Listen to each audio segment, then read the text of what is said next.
Qureshi says there is no room to keep Pakistan in grey list after it has implemented 26 out of 27 action plans of Financial Action Task Force. In a statement today, he said it has to be determined whether the FATF is a technical forum or a political one. He said it also needs to be looked into whether this forum is being used for political purposes. The Foreign Minister said some powers desire to keep the sword of FATF hanging over Pakistan. He said the FATF itself has accepted that Pakistan has implemented 26 out of 27 action plans, whereas significant progress has been made on the 27th one. Shah Mahmood Qureshi made it clear that whatever steps Pakistan took were in its own interests. He said it is in our interest to stop money laundering and terror financing.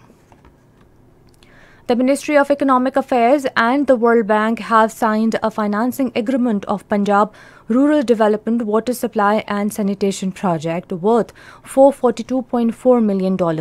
This project is aimed at providing equitable and sustainable access to clean drinking water, improve sanitation and reduce child stunting in Punjab province.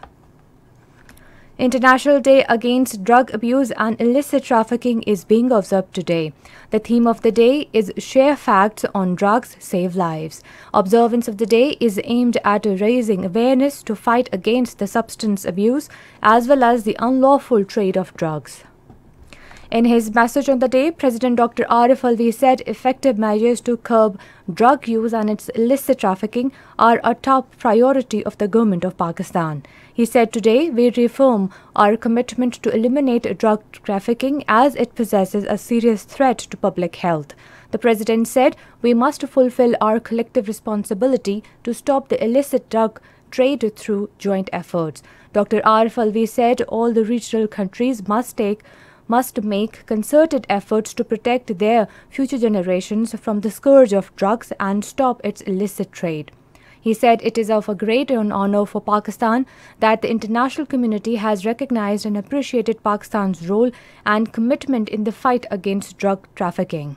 In his message, Minister for Narcotics Control Ijaz Ahmad Shah says every person will have to play its role in the fight against drugs to protect the future of generations to come. He expressed the commitment to eliminate the scourge of drugs from the country. The minister said a strategy has been chalked out to control the spread of drugs in the society.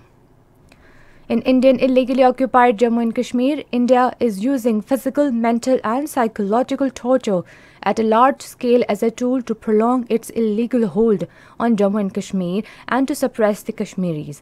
A report released by Kashmir Media Service on the International Day in support of victims of torture being marked today has revealed that Indian troops during their unabated acts of state terrorism martyred 95,800 Kashmiris, including 7,177 in custody and fake encounters since January 1989 till date. The report said that Indian troops and police personnel arrested 161,866 Kashmiris, including women and children, during crackdowns and military operations since 1989 till date. In India, senior Congress leader P. Chidambaram has termed Modi government's decision to hold elections in the erstwhile state of Jammu and Kashmir first and grant statehood later as bizarre. In a Twitter, he said the Congress and the other parties in Jammu and Kashmir want statehood first and then elections later. Afghan Taliban say they have right to react if the United States still keeps troops in Afghanistan even after September 11, when the withdrawal of US troops is due to complete.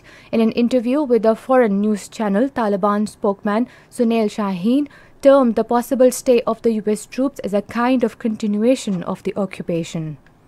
In the United States, the white ex-police officer convicted of murdering African-American man George Floyd last year has been sentenced to 22 years and 6 months in jail. The murder of George Floyd has caused a global protest against racism and police brutality.